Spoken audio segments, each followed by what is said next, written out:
रणजीत साहब, माननीय रणजीत साहब जो हमारे यूनिवर्सिटी जम्मू कश्मीर के हैं, निहायत ही हर मैदान के एक्सपर्ट हैं। ये IIT से भी आए, पॉलिटिक्स भी की है, कश्मीर की सारी सरकार को देखने का। आपको पता होगा कि हमारे गोजर साहब जिनकी लैंड की बात कितनी तो इस बात से क्या नहीं है। एक इन्होंने एक और कारनामा किया,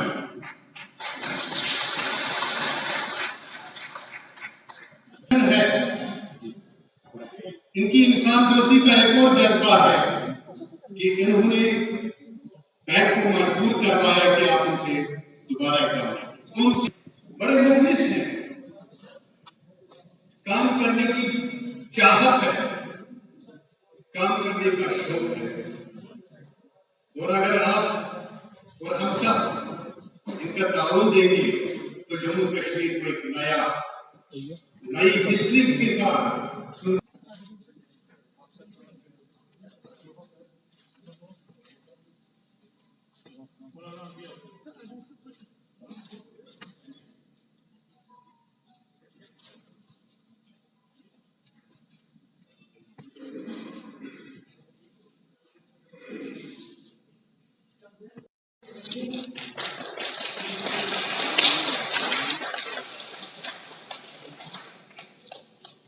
में आएगा और क्षेत्र में लोग लगेंगे। और मुझे लगता है कि यहाँ के स्थानीय लोग इस दिशा में आगे बढ़े। आपसे मैं निवेदन करना चाहता हूँ कि आप भी लोगों को इस बात के लिए तैयार करिए कि जिनमें प्रतिभा है उस काम में आगे आए। यहाँ के स्थानीय लोग रोजगार लगाए, यहाँ की आवाम की चिकित्सा सुविधा के लिए आयुष्मान भारत की तर्ज पर सेहत नाम का कार्यक्रम यहाँ चालू किया है।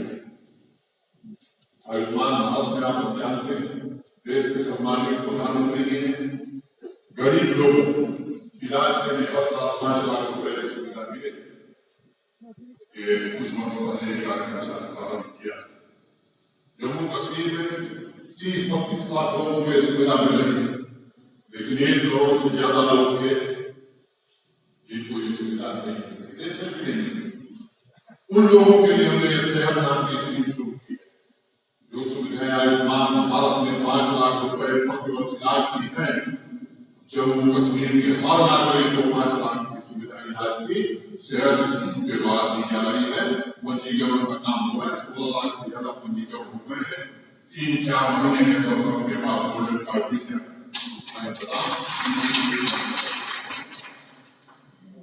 आजीविका की दृष्टि से भी कॉमर्शियल रहेगी, अशोक लीलैंड की जो कॉमर्शियल रहेगी मोटे तौर पर उसकी कीमत 7 लाख 4 हजार। अशोक लीलैंड के लोगों से हमने बात किया, ये 2021 का साल शुरू हो रहा है, 2021 मार्च में यहाँ की मांग को देना चाहिए। आप हमारी मदद करो। उन्होंने कहा 81,000 रुपया हम अपनी कंपनी की ओर से छोड़ देंगे उसकी कीमत। दूसरी बात था 1 साल जो मेंटेनेंस होगा उस पर कोई चार्ज नहीं करेंगे। उन्होंने कहा अपने पास 80,000 रुपया हम जम्मू कश्मीर प्रशासन के ओर से सब्सिडी देके वो 7,04,000 रुपए का कमर्शियल वाहन यहाँ के युवा को 5,85,000 मिलेगा। वो अपना और अपने परिवार के रोजगार की चिंता कर सकेगा।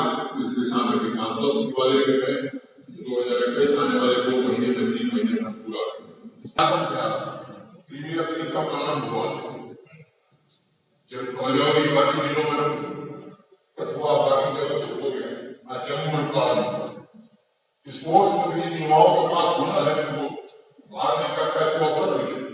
स्पोर्ट्स इंफ्रास्ट्रक्चर भी मैं कह सकता हूँ कि देश के बाकी राज्यों की तुलना में बेहतर बना है और यहाँ के कार्यक्रमों में नौजवान जिस तरह से बढ़ चढ़ हिस्सा ले, जिस तरह का टैलेंट है यहाँ युवाओं, तो मैं ईमानदारी से कह रहा हूँ वैसा टैलेंट मैंने देश के दूसरे हिस्से में नहीं देखा।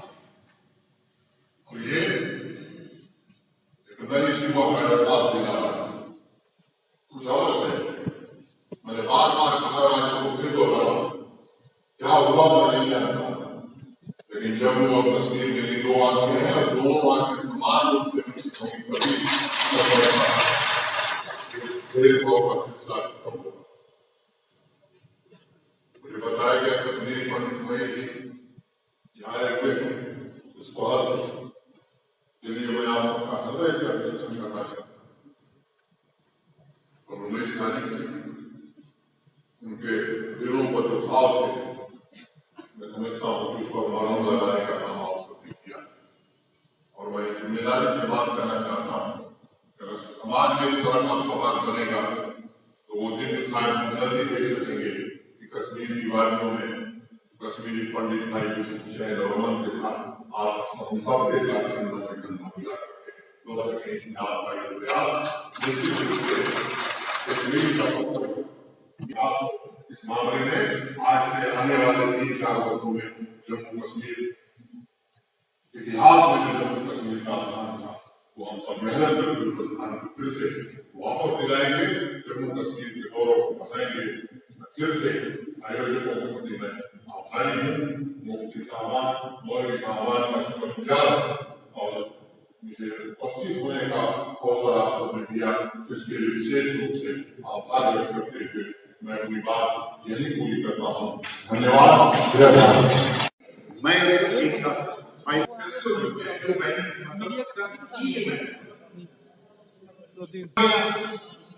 जम्मू कश्मीर की जितनी सारी ऑर्गेनाइजेशन करते, कितने नदीम, कितने रहमदिल, दर्द रखने वाला जल सकते हैं, उनपे एक खातून। लेकिन एक दिन मेरे नबी सल्लल्लाहु अलैहि वसल्लम के बूढ़ी माँ इमरान की तो उनकी खैर आफियत पूछने के लिए पर चलेगी। उनसे पूछा, माई आज आपकी खैरियत नहीं, तो मेरे छोटे खा वो छोटा किसान हो या सबसे बड़ा ब्यूरोक्रेट, ये सब अपने मुखार के लिए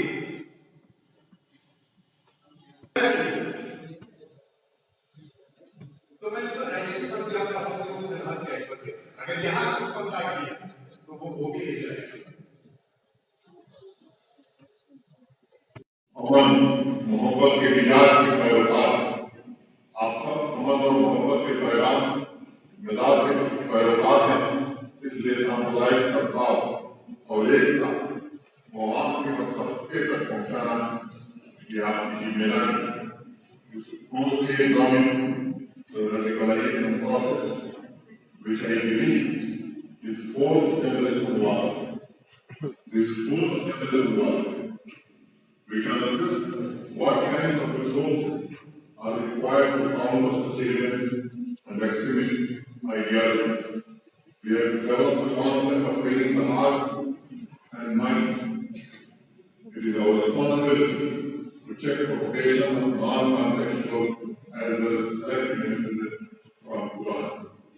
At the same time, we need to strengthen the true vision of Indian Islam, and I believe centers of learning and learning speech would play a major role. Let us have an integrated approach for de-radicalization, counter-radicalization, to seamlessly involving three pillars: civil society, including muftis, Sufi preachers, Maulvis, community influencers, family, and even civil administration. I want to remind the members of the gathering that Indian Islam has been most tolerant and have always disapproved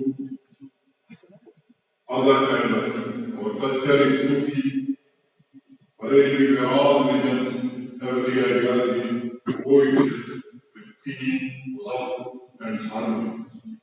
We must be proud that the proportion of Indian youths who got radicalized so far is too small as compared with some of the most developed countries and the countries with much lesser population of Muslims. लेकिन एक चुनौती है जितने भी दिग्गज युवा उनको जीवन देखने और समझने के नजरिए को कैसे मैंने समझने कहा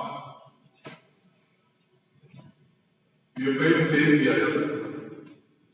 कुछ लोग हैं जो फूल में से कांटे देते, मुझे लगता है उन लोगों को फूल दिखाई नहीं पड़ता है।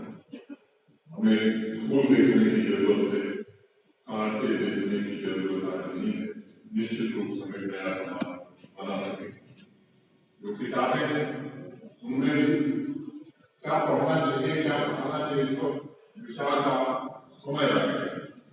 मैं आप सभी से अनुरोध करूंगा, मैं भी अपनी बुद्धि और क्षमता में कोशिश कर रहा हूं, आगे भी करूंगा। ईमानदारी युवाओं को कैसे स्किल डेवलपमेंट के माध्यम से खुद रोजगार पैदा करने का अवसर मिले। मैं विवरण में नहीं जाना चाहता हूँ। पिछले कुछ महीनों में अनेक प्रयास में देश के माने जाने उद्योग घरानों में यहाँ बहुत लॉन्च की है, बारामूला में टाटा ने कॉल सेंटर आरम्भ किया है।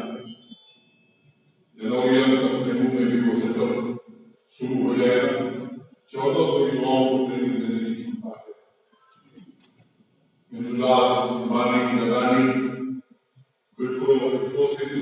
इन तमाम लोगों से मैंने आग्रह किया है कि जम्मू कश्मीर का कोई ऐसा जिला न हो जिसमें एक बड़ा सेंटर ऑफ एक्सेलेंस इसके डेवलपमेंट का हम बन सकते हैं।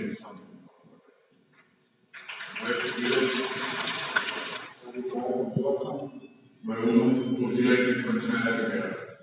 मैं नौजवान खुर्रम नाम का नौजवान मुझे मिला।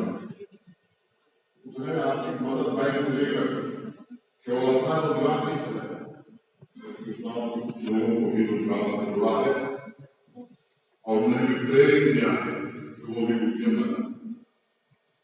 समुदाय के बीच मुझे लगता है कि ऐसे लोग हमारे प्रेरणा बन सकते हैं जिन्होंने केवल अपनी चिंता नहीं की है बल्कि बाकी लोगों को भी खड़ा करने का काम किया है। आप सबने अखबारों में पढ़ा होगा, अभी एक नई इंडस्ट्रियल कॉलेज जम्मू कश्मीर के लिए पहुंची। 28,400 करोड़ रुपए का इंसेंटिव जम्मू कश्मीर में उद्योग लगाने के लिए सरकार की ओर से दिया है। और ऐसी पॉलिसी हमने बनाई है। पहले पॉलिसी जो बनती थी उससे उद्योग आते थे तो श्रीनगर और जम्मू तक की सिमट जाती थी।